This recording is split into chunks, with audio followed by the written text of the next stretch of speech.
नमस्कार प्यारे विद्यार्थियों। परीक्षा की तिथि घोषित हो गई है और अब आप लोग गंतव्य स्थान की ओर प्रस्थान भी कर रहे होंगे। तो इस समय आपको लगता होगा कि सर ने अभी तक बताया नहीं कि परीक्षा को किस तरह से हमें पेपर को मैनेज करना है, कौन कौन सी गलतियां हमें नहीं करनी है। रीट के बाद ये एक ऐसा पेपर है जिसके अंदर निर्देश ये मिले हैं कि माइनस मार्किंग नहीं होगी। तो नकारात्मक अंकन नहीं होगा तो कुछ विद्यार्थी बहुत खुश हो रहे हैं कि नकारात्मक अंक नहीं होगा, आनंद आ गया। अब पता नहीं उनको आनंद आएगा या फिर नहीं आएगा, तो देखते हैं। कुछ निर्देशों पर आ जाते हैं और उसके बाद पेपर में होने वाली गलतियां। आज तो मैं यही बताऊंगा कि हम कौन कौन सी गलतियां करते हैं। तो देखिए, इस वीडियो को पूरा देखिएगा और आपको पूरी जानकारी मिलेगी कि हमें इन गलतियों से बचना चाहिए और ये सावधानी रखनी चाहिए। और बहुत सारे विद्यार्थी मिलते हैं और कहते हैं कि सर ये मेरे लिए बहुत बड़ी प्रॉब्लम रहती है, तो इन समस्याओं का समाधान कैसे हो। तो लीजिए शुरू करते हैं। हाँ, ग्राम सेवक परीक्षा उपयोगी महत्वपूर्ण निर्देश है। नकारात्मक अंकन नहीं होगा तो पेपर को कैसे हल करना है, इसको कैसे मैनेज करना है, बहुत ज़रूरी होता है। नकारात्मक अंकन जब नहीं होता है तब पेपर को मैनेज करना और सही समय पर पेपर को पूर्ण करना, ये एक चुनौती भरा कार्य हो जाता है। और इस चुनौती से हम कैसे निपटेंगे, तो देखिए सबसे पहले ध्यान से समझिएगा। ये हैं कुछ निर्देश। जैसे ध्यान रखने योग्य बातें कौन कौन सी है, ये बातें हमें ध्यान में रखनी है कि हमें प्रवेश पत्र पर दिए गए निर्देशों को सावधानी पूर्वक पढ़ना है और उन निर्देशों का पालन हमें अवश्य करना है। इसी के साथ साथ उपयोगी सामग्री, क्या क्या सामग्री हमें साथ में लेकर के जानी है जो हमारे लिए उपयोगी हो सकती है।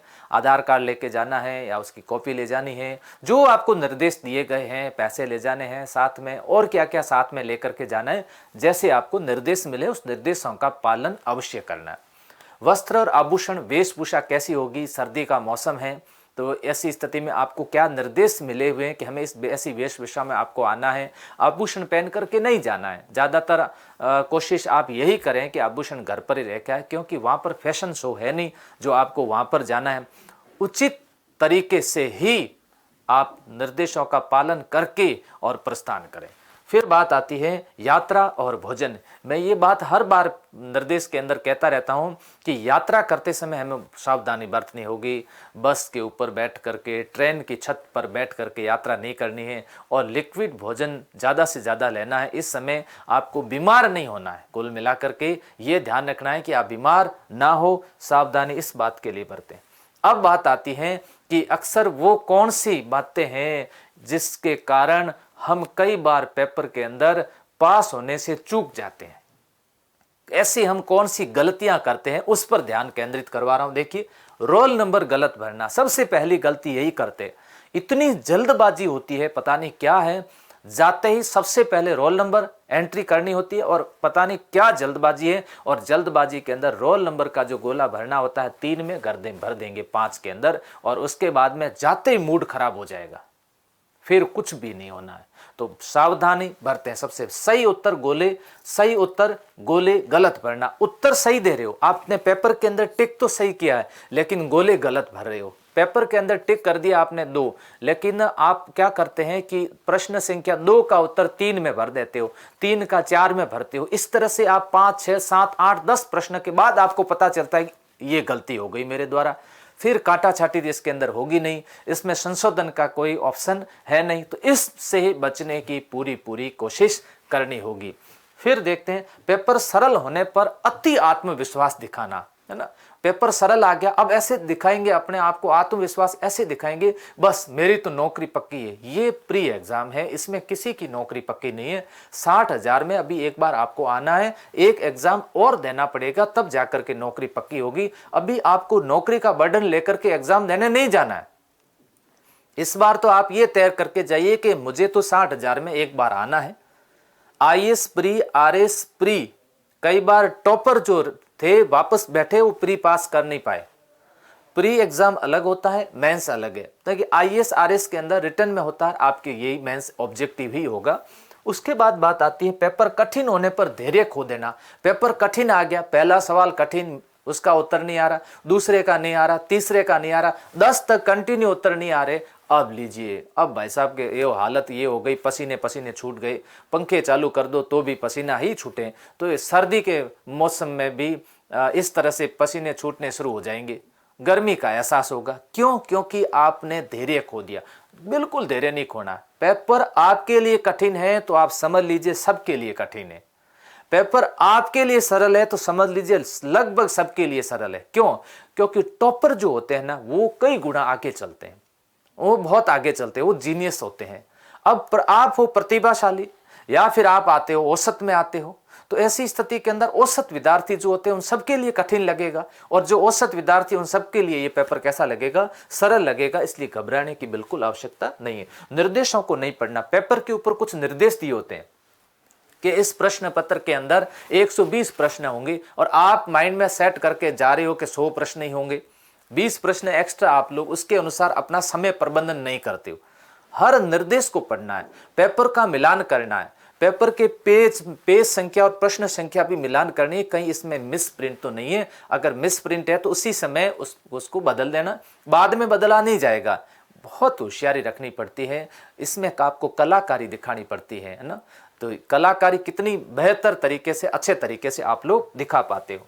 उसके बाद में देखते हैं और क्या क्या ध्यान रखना है, कौन सी गलतियां हम लोग करते हैं। समय का सही प्रबंधन नहीं करना। हाँ जी, समय का सही प्रबंधन हम लोग नहीं कर पाते हैं, क्योंकि इसके अंदर मैथमेटिक्स भी है, इसके अंदर रीजनिंग भी है, जीके भी है, हिंदी के प्रश्न भी है, अंग्रेजी के प्रश्न भी है, कंप्यूटर के प्रश्न भी है, राजस्थान कला संस्कृति के प्रश्न भी होंगे। तो हम लोग क्या करते हैं, इसका मैनेज सही तरह से नहीं कर पाते हैं। कहीं हम ज़्यादा समय तो नहीं दे रहे हैं किसी तो है ना पार्ट के ऊपर, तो उस पार्ट का सही समय हमें इतने 10 हिंदी के सवाल करने हैं तो 5 मिनट ही देने हैं, उसमें ज़्यादा समय नहीं देना है।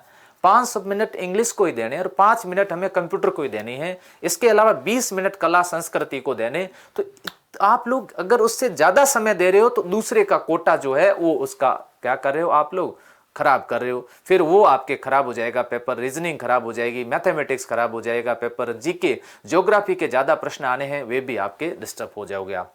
ऐसी स्थिति के अंदर समय का सही प्रबंधन करना है, घड़ी में बिल्कुल देखते हुए हर प्रश्न पत्र का मिलान करते रहना है।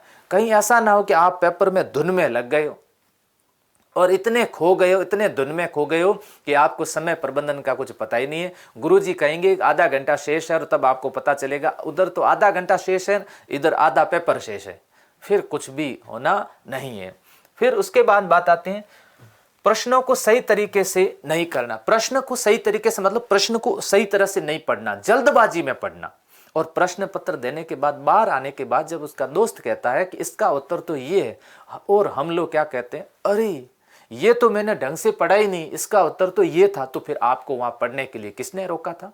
किसी ने नहीं रोका ना। तो आप बाहर आकर के फिर इस तरह की बातें ना करें कि ये तो मैं कर सकता था, ये तो मैंने पढ़ा ही नहीं, ये तो मैंने जल्दबाजी में पढ़ लिया। ये जल्दबाजी दिखाने की आवश्यकता नहीं है। बड़ी होशियारी के साथ, धैर्य के साथ आप लोगों को उत्तर देना। अभी संगणक में एक पेपर प्रश्न आया था कि राजस्थान में गिरफ्तार होने वाली एवं निर्वाचित होने वाली पहली महिला, तो वो थोड़ा कन्फ्यूजन था। मैंने भी उसको जल्दबाजी में पढ़ा, जल्दबाजी के अंदर पढ़ लिया था। मैंने सीधा यही देखा गिरफ्तार होने वाली, वहां गिरफ्तार और निर्वाचित दोनों शब्दों का प्रयोग किया जाता है। तो हमें यह देखना होगा कि कहीं ना कहीं इस उत्तर में यहाँ या इस पेपर में कहीं न कहीं सवाल को घुमाया गया है, तो ये भी सावधानी रखनी है। इसके अलावा परीक्षा का डर दिमाग में बैठा देना, ये एक दिमाग के अंदर फोबिया ऐसा बैठा दिया जाता है। एक विद्यार्थी मेरे को ऐसे अभी मिले कुछ दिनों पहले, और पढ़ने में बहुत होशियार भी हैं। वो कहते हैं सर पेपर जब भी देता हूँ तब मेरे पता नहीं ऐसा डर दिमाग में बैठ जाता है और मेरा पेपर खराब ही होता है। और दूसरे आप कोई भी कोचिंग वोचिंग के कोई भी टेस्ट दिला दो, मैं टॉप रैंक के लाता हूँ। मैं ऐसे विद्यार्थियों को कहना चाहता हूँ कि आप लोग डर दिमाग से निकाल दीजिए। आप लोग दिमाग में क्या फोबिया बैठा देते हो, मेरा होगा या नहीं होगा, मैं दुनिया को क्या जवाब दूंगा, ये सारी दिमाग के हाथ पर है ना, बाहरी प्रेशर ले लेते हो, बाहर दबाव ले लेते हो। इन दबाव से बचना होगा, इसमें दूर रहना होगा। क्या जवाब देंगे, जवाब दे देंगे, हुआ तो ठीक है, नहीं हुआ तो ये कह देंगे अगली बार ट्राई कर रहा हूँ, वापस कर रहा हूँ। सबसे बड़ा रोग क्या कहेंगे लोग। हमें लोगों को देख करके या लोगों के लिए पेपर देने नहीं जाना है, हमें हमारा खुद का मूल्यांकन करने जाना है। दुनिया क्या कहती है क्या नहीं कहेगी इसके बारे में आप चिंतन मनन अभी ना करें। आप केवल अपने पेपर पर ध्यान दें, फोबिया दिमाग से निकाल दें। ये प्री एग्जाम है, इसमें आप की अभी जॉब नहीं लगनी है। डर किसी प्रकार का नहीं रखें, खुले मन से जाएं और जितना खेल सके इतना खेलिएगा, क्योंकि इस बार गवर्नमेंट ने आपको मौका दिया। जितना आनंद के साथ इस पेपर को कर सकते हो उतने आनंद के साथ इस पेपर को कर दीजिए। बढ़िया तरीके से शॉट लगाइएगा। देखते हैं कि कौन बढ़िया तरीके से पारी खेल करके आता है। ऐसे ही नहीं है कि केवल तुक्के मार करके आने, क्योंकि माइनस मार्किंग नहीं है तो सभी सी भर करके आगे तो भी कुछ नहीं होना है। ज्यादातर तुक्के गलत ही होते हैं। तुक्के भी सही तरीके से कि इस पेपर को अच्छी तरह से पढ़कर दो ऑप्शन को गलत मान करके फिर दोनों में से कौन सा है वो आपका सही हो जाएगा। सावधानी रखनी होगी। उसके बाद आता है कठिन प्रश्नों में अपना समय खराब करना। हम लोग क्या करते हैं, कुछ कठिन प्रश्न जैसे गणित के 2-3 प्रश्न कठिन आएंगे, रीजनिंग के 2-3 प्रश्न कठिन आएंगे, उन प्रश्नों में ही हमारा ज्यादातर समय खराब कर देते हैं। तो उन प्रश्नों में अपना ज्यादातर समय खराब ना करें, इस बात का भी आप विशेष रूप से क्या रखें, ध्यान रखें। शिक्षक से बहस करना, क्लास के अंदर कई बार हम लोग क्या कहते हैं, आपने घड़ी नहीं लगाई, आपने पानी की व्यवस्था नहीं की, ये स्टूल ऐसा किस प्रकार का है, टेबल ऐसी क्यों रखी गई है, आप वहां जाकर के ये बहस में अपना कई बार समय खराब कर देते हो। जबकि हम लोग देखते भी है कई ऐसे विद्यार्थी होते हैं जो अपना आधा समय खराब कर देते हैं और हम उनको देख करके भी हमारा समय अपन क्या कर देते हैं, खराब कर देते हैं। इससे बचने की पूरी आपको कोशिश करनी है। ऐसी कुछ गलतियां जो हमें नहीं करनी है, धैर्य बना करके रखना है, शांत मन से जाना है और जिस दिन आपका परीक्षा हो उस दिन जल्दी उठ करके माता पिता का स्मरण करके, देवी देवताओं का स्मरण करके, अपने गुरुजनों का स्मरण करके, उन सब से आशीर्वाद प्राप्त करके आप अगर उनका स्मरण करोगे तो आपको कॉल करने की जरूरत नहीं है। गुरुजी का आशीर्वाद आपको स्वतः ही मिलेगा, अंतरात्मा की आवाज से मिलेगा, आपके माता पिता का आपको आशीर्वाद मिलेगा और उन सब का आशीर्वाद लेकर के परीक्षा सेंटर पर 1 घंटे पहले वहां पर पहुंच जाना है। पहुंचने के बाद अपने रोल नंबर देख करके सही जगह पर आपको बैठना है। पेपर आने पर पेपर को खोल करके ओमार शीट की पूर्ति पहले करनी है। ओमार शीट पूर्ति करने के बाद पेपर की जांच करनी है। जांच करने पर पहले आपको जीके के प्रश्न और उसके बाद में आप मैथमेटिक्स और उसके बाद रीजनिंग के प्रश्न कर सकते हैं। यदि आपको लगता है कि हम मैथ्स और रीजनिंग पहले करेंगे तो आप समय का प्रबंधन अवश्य करें, क्योंकि पहले करने वाले अक्सर समय ज्यादा लगाते हैं जबकि वो पीछे वाले प्रश्न उनके छूट जाते हैं। तो आप कोशिश ये करें कि अगर आप पहले करें तो मैं भी पहले रीजनिंग और मैथमेटिक्स मैं ज्यादातर पहले ही करता हूं, क्योंकि बाद में मुझे लगता है कि 5 मिनट हो तो जीके के 5 सवाल हो सकते हैं और 5 मिनट में मैथमेटिक्स के 5 सवाल होते नहीं है। ये आप का प्लान है कि आपको कैसे करना है। ये मेरा प्लान था जो मैंने आपको बताया। अपने प्लान के साथ चलना है और इस तरह से आप प्लान के साथ, योजना के साथ जाओगे तो आप सवाल सही करके आओगे, गलत करके नहीं आओगे। अच्छे तरीके से पढ़ लेना, पेपर को अच्छी तरह से मनन करना, चिंतन करना, बाहर किसी प्रकार का दबाव मत रखना। पेपर देते समय यही सोचना कि इस धरती पर एकमात्र प्राणी मैं ही हूं और वो अभी ग्राम सेवक का पेपर दे रहा हूं। आप देखिएगा कितना अच्छा होता है आपका पेपर, और अगर अच्छा हो तो मुझे वापस आकर के जरूर बताना। आप सभी को मेरी तरफ से, संकल्प परिवार की तरफ से, हमारे संकल्प की पूरी टीम की तरफ से आपको बहुत बहुत शुभकामनाएं। जय हिंद, जय भारत।